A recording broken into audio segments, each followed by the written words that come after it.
One of the things that we did in our 2018 report was actually get into the definition of what we mean by digital labor platform, because this was something that we were getting into and we wanted to have a better understanding of it. So if you look at the next slide, what we tried to do here is try to divide them into two forms. There are multiple other forms that are there, but for the purpose of labor and workers, you can actually look at it in terms of two. One is the online web-based platforms, and the other one is the location-based platforms. Here, I have only outlined taxi and delivery, but here you could also have a number of household tasks or services that are provided by individuals. You could have care workers, and you also have the taxi and delivery sector. Whereas on the online web-based platforms, what we have been able to distinguish till date have been four types, and each of them cater to completely a different set of needs and also different sets of aspirations, one might say. They are the freelance platforms like, the Upwork, Freelancer, Crowd Analytics. Then you have the microtask platforms. I think the most popular one among them is the Amazon Mechanical Turk, or also popularly called as the MTurk. And then you have Playments, which have been there in countries like India. Then you have a Click Worker, which is a German-based platform, which is again a microtasking platform, operates across the globe. Then you also have very high-tech competitive programming and scientific research platforms that have come into place. And this is not something new, actually. Both the freelance and the competitive programming have been there for almost 20 years. They started off in 1998 and 2001, and they have been quite pioneers within this field of setting up platforms.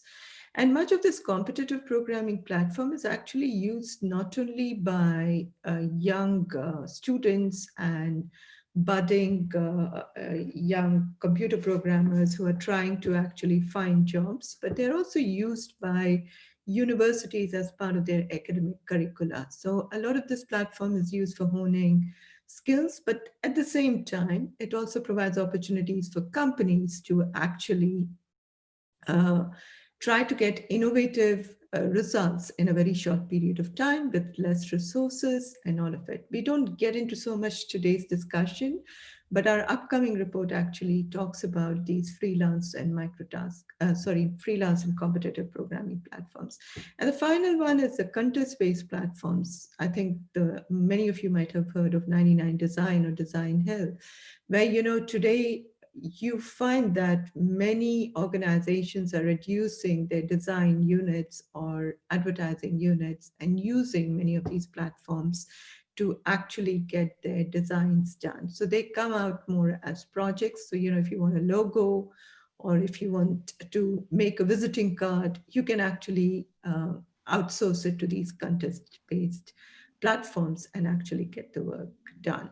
So in short, one thing I'd like to say before I get into answering your second question is what these digital labor platforms basically do is they try to match the clients with customers, and they provide the workers with some sort of a tools so that they can deliver the service in exchange for monetary remuneration.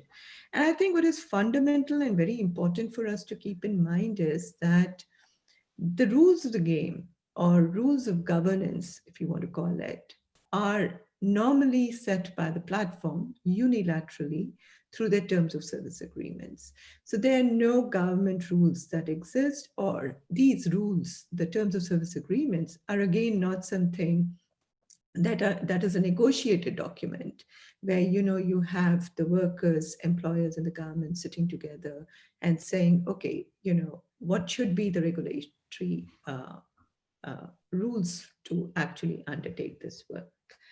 Now, what are these microtask workers? Now, what we have tried to do, and if you look at the next slide that I have, is we have tried using our work. I think it's much more detailed for those who have seen our 2018 report. We have further tried to classify them, because this was something actually I as a researcher discovered while undertaking this research, because this was also something very new for me. I'm like, what is this microtask? What is it that people are doing? And I think there was one paper by Gadi Raju and others which did some interesting taxonomy from a computer science point of view as to what these tasks are. And we then tried to actually improvise it. And over the past 2 years, we have further improvised it. And we can see that these microtasks can be actually categorized into two subsets.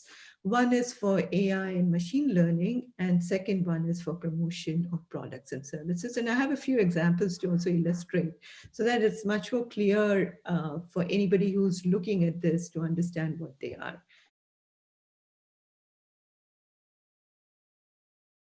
Let me start with the second one, which is about promotion of products and service. So, here you have largely two types of tasks that workers do. One is content access, which is a broader term we have used. But if you look at many of the microtask platforms, the terms that they use are search engine optimization, reviews, feedbacks, and opinion. Now, search engine optimization, for somebody like me who's an economist, and not a computer scientist. And for the first time when I heard it, I was like, what is it? Like, what is this work that is being done? And it became very simpler the minute we started doing, because as part of this research, we also started doing a lot of microtasks to understand what they are. And we figured out that search engine optimization was nothing but clicking away. So, today, when you Google something, on a website. So you have, suppose if you're looking for a product, so you have a whole lot of companies that come up on the top sites. And then you're like, oh, these are the most popular ones. This is what most people have used it. But actually, behind that is what we discovered are these platforms which are actually promoting these products and services. And an example is there in the next one, which I'll show you. Then you have a lot of these reviews, feedbacks, and opinions. So similarly, if you get on to Airbnb or TripAdvisor, so you see if you're looking for a restaurant in your area, and then you'll want to look at what the comments are and whether they are high ranked or whatsoever. So you do this Google search and you find, okay, this restaurant seems to be very popular, and a lot of people have said very good things about it. Now, some of it can be genuine, but a large part of it is today becoming, being put by microtask workers, their opinions or their feedbacks, their reviews. And often this is true even for destinations. And we were doing some interviews with some people and asking them, so did you ever go to those places? Or did you ever eat in those restaurants? Or have you ever been to the hotels? And the response would be no. So I think for me, personally, as a researcher and also as an individual, promotion of products and services, it's a task, but it raises fundamental moral, ethical issues around it. And is this the way you promote a product or service, or is this the way you go about doing things? And similarly, you have a number of market research reviews that have come into place, which again provide these services.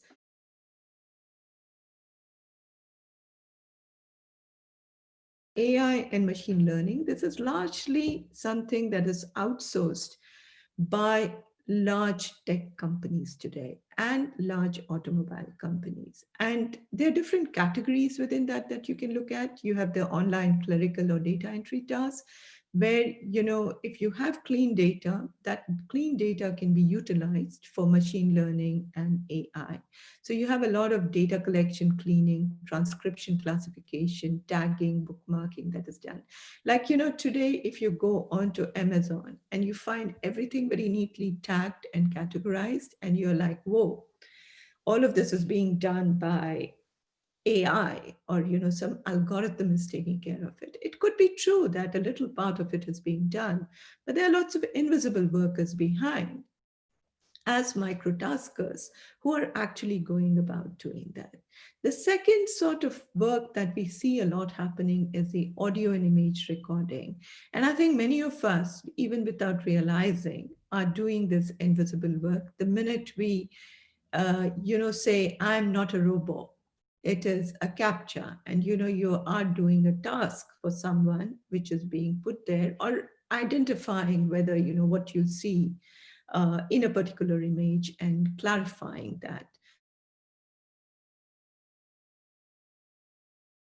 the third set of tasks, which has a lot of implications for especially workers from the developing countries, are the content moderation tasks. And here, the content moderation tasks are classified within the micro tasks, but there are two types that you see happening. One is on the online platforms, and the second one is the earlier BPOs, or the call centers that we used to say, which was basically voice call centers, have today converted a lot into providing all these different services that I'm talking about in microtask, but also to a very large extent content moderation. And here, two countries actually stand out in providing this service. One is India and the other one is Philippines. And I think if you have all seen the content moderator film that was produced, it's a documentary film produced by three German guys. And it was, I think, shown over the last 2 years rather. It came out in 2018. And then it's been premiered in a number of different cities. And that actually captures a sentiment of a lot of people about the nature of work they do, and also questions some of this work being done in the global south.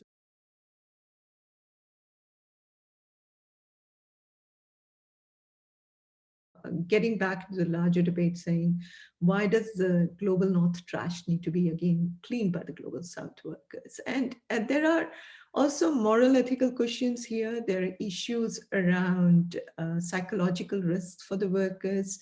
And the question is, how can we actually address this in a much better way? And I think counseling has been one way that has been raised. But I think the fundamental issue is, why aren't companies taking up this responsibility?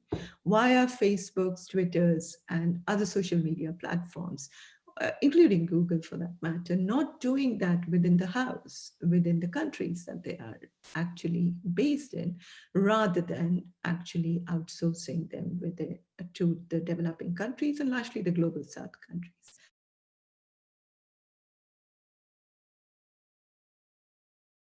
I'm going to just give you a quick example for both of these so that you have a clear understanding as to what these tasks are. And it might help us as we go ahead with the discussion, because I hear you saying that, well, this can be an employment opportunity, a missed for those who have missed the chance of second education or second employment. Is this something that we can look at? So if you look at the next slide of mine, which is a machine learning task, which comes under the first categorization, here what a worker has to do is, has basically got to do is, you have to record 40 videos of drawing letters and digits in the air using your laptop camera. So very clearly a worker has a time limit of about 120 minutes. And this job is actually not done by one individual, it's done by 594 individuals. And the amount of payment that you would get for this job is €1.20. And you're going to spend about 120 minutes to do this. And you have very clear instructions about it. And all you have to do is drawing the letters that they have set in the air so that this can be then absorbed by the machine, and the machine can actually learn over a period of time. And they're very clear instructions given with regard to how this has to be done. And if you do a mistake in between, then you have to stop and redo the whole process, because otherwise the work is not necessarily accepted. The next one that I do want to show you is an example of of a search engine optimization task. And if you look at the right-hand side, again, this is a work that has been done by 85 workers, and this was the 82nd worker who was trying to do. And what is expected of a worker here is to actually, they provide you with a website link and an image, and you have to go to the particular website and stay there. And then it says, well, there are 6 categories. You go to one of the 6 categories, and then you stay there on the landing page. So this entire process is basically trying to actually do content access for a worker so that, you have higher access to a particular website, you know that a worker has stayed there, and then it becomes very popular and comes up on the top of the list. So this is the kind of work that you have as part of microtask platform. So apologies for taking a bit too long to explain to you, but I just thought it's important to put it in a perspective and to show you what it looks like.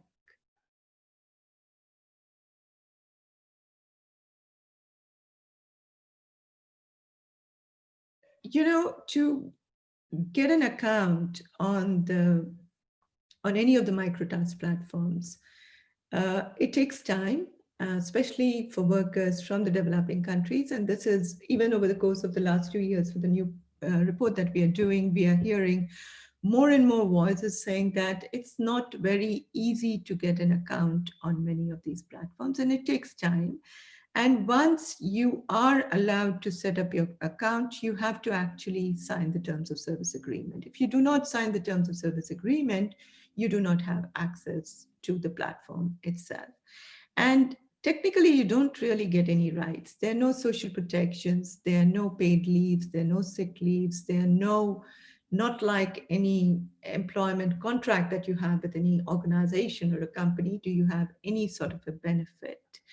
And you are paid, and once you have your account, it doesn't mean that, okay, I am a microtask worker and now I start getting jobs. No, it doesn't happen like that. You have to do a lot of qualification tests and actually pass those tests to even start getting any jobs. And then you have uh, you then have ratings based on the amount of work that has been accepted. That's the way the rating system works. And if you have a very high rating, then you have a lot of jobs actually coming by your way. But if you do not have a very high rating, and if you have a lot of tasks being rejected, then you do not get the jobs. And sometimes, you might wake up in the morning and you realize that your account is no longer there. It's been deactivated and you have not been informed. Now, there is no dispute resolution mechanism that exists if your work is rejected or if you're not paid. And the reason why, actually, Rani, she's a computer scientist, and she's also been very instrumental in the Turk Opticon with Six Silver Man. And she actually, during her course of her research way back in 2015, on the MTurk, had talked to one of the large-scale requesters and said that, why don't you respond to the workers? And why don't you tell them what the problem is? And the requester just went about saying that, and that, well, the amount that we pay to the workers and the time it would take for us to do the mail, it's too much. Rather, this entire process has to work as an autopilot and built within the algorithm. So this is not something that can be done. So the way those microtask platforms work, you have something called as a quota system where each task can be done by multiple people, because sometimes it is categorizations where there's only one correct answer. So you have a kind of a majority voting system where if there are 5 workers or 3 workers who are given the task, and the algorithm is programmed in a way that 3 out of the 5 or 2 out of the 3 give the correct answer, then the work is correct. It might be that the one who gave the correct answer is not in the majority, but he or she will never know why the work has been rejected. And there's no way to figure out what they did wrong or what happened and why the work was rejected. And this has been an occurring problem that we have been hearing from a lot of microtask workers. We found that only about less than 10% of the workers say that whatever rejections they face is justifiable. The remaining 90% say that it is not justifiable, and you never know why your work has been rejected. You do not know. It's not like, you are in a company or an enterprise where you do a mistake and you know from your supervisor, well, this is what you did wrong. Next time you better correct it, or, this is what you need to do to improve it. Here, you do not really have those mechanisms that are being put in place. So that becomes very problematic for the workers to see how it can be improved or what needs to be done.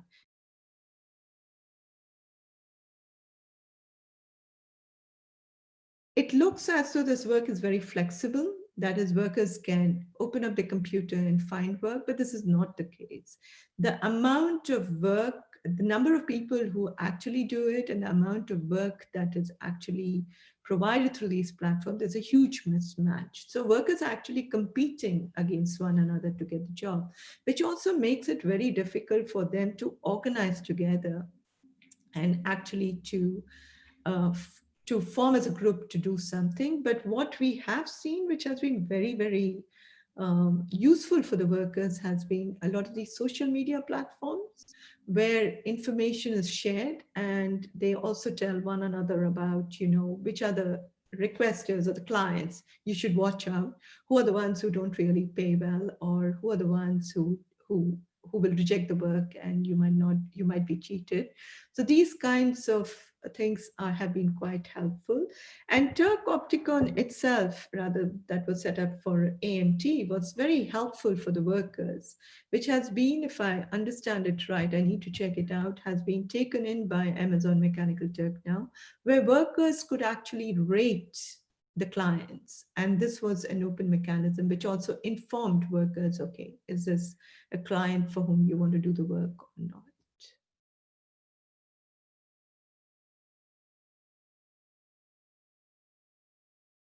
So you do have what we have now, and again, this is thanks to Six Silberman, who was with IG Metall, is the entire crowdsourcing codes of conduct, which has been set up with the Swedish and Austrian unions.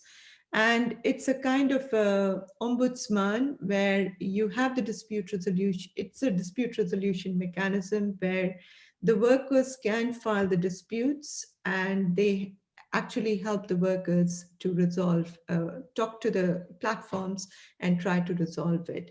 Now, there are about 8 platforms that have actually signed this crowdsourcing codes of conduct. And as of December 2019, we know that there have been 44 cases that have been actually looked into and resolved by the crowdsourcing codes of conduct. Apart from that, this is something we actually picked up in our report, is a fair crowdwork site, which actually lays down about 18 principles with regard to decent working conditions for the workers on the platforms. It includes not only the crowdsourcing, it includes not only the dispute resolution mechanism, but it also talks about having very clear terms of service agreement, which is understandable to all, because today's terms of service agreement is not clear between between the different parts of the users, and also having more transparency with regard to how often these terms of service agreements change. There are issues around the employment relationship, which is the entire employment misclassification. And I think there, if you look at the way the relations are between the worker and the client or the platform, it is very clearly an employer-employee relationship. So that is one of the fair working principles that we are asking. The others are with regard to unionization, collective bargaining, minimum wages, and a whole lot of other labor standards that we have as part of the ILO, which have been also taken up within it, including restrictions on working time, and so that we can really talk about having a work-life balance for the workers.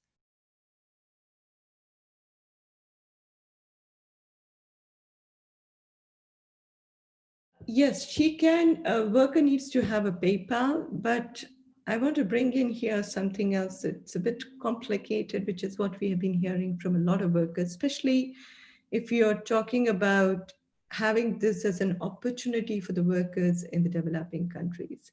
Now, what we have been hearing is, yes, workers can easily have a PayPal account, but PayPal doesn't operate in every country. So that raises another issue. The second issue that gets raised is often the workers are not paid in cash or even transfer of cash. They're paid in gift vouchers. And that raises fundamental issues with regard to, is this the kind of gifts that you really want? This is what you want to buy. You're working because you want to earn some income, right? So that you can tide over some of the household expenditures. So you're not able to do that. And you have these gift vouchers that are given. In certain cases, you very clearly need a bank account if you do not have a PayPal, and through the bank account, the money is transferred. What is quite interesting to notice or to have in mind is that you might be paid a certain amount. Like for this work, you might be paid 0.12 cents, right? So to withdraw the amount from your bank or from the PayPal or from wherever, you have to have a certain amount, which is very clearly restricted. It could be $5, it could be $10, it could be $15, it could be $20. Then again, there are restrictions about how often that you can actually withdraw the money from these accounts. And there are certain days on certain platforms that you can, and on certain days you cannot. While you withdraw, there is a commission that is charged, which is called as a transaction cost that you have to pay to whether it's a PayPal, whether it's a bank, or and also to the platform itself. So by the end of the day, what a worker gets is even probably 0.06 of this amount rather than 0.12.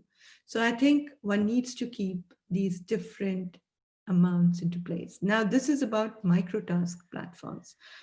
As you also are touching upon freelance platforms, I'd like to bring to your notice that on freelance platforms, there's very clear commission fees that are charged apart from all these transaction amounts to the worker. And this can vary between 5% to 25 and sometimes even 40% of the payment that is paid by the client to the worker. And this is something that we have been looking at because this is as per the ILO's private agency convention. It goes against it because as per the private agency convention, you cannot, employment agency convention, you cannot charge the workers any commission fees for undertaking it.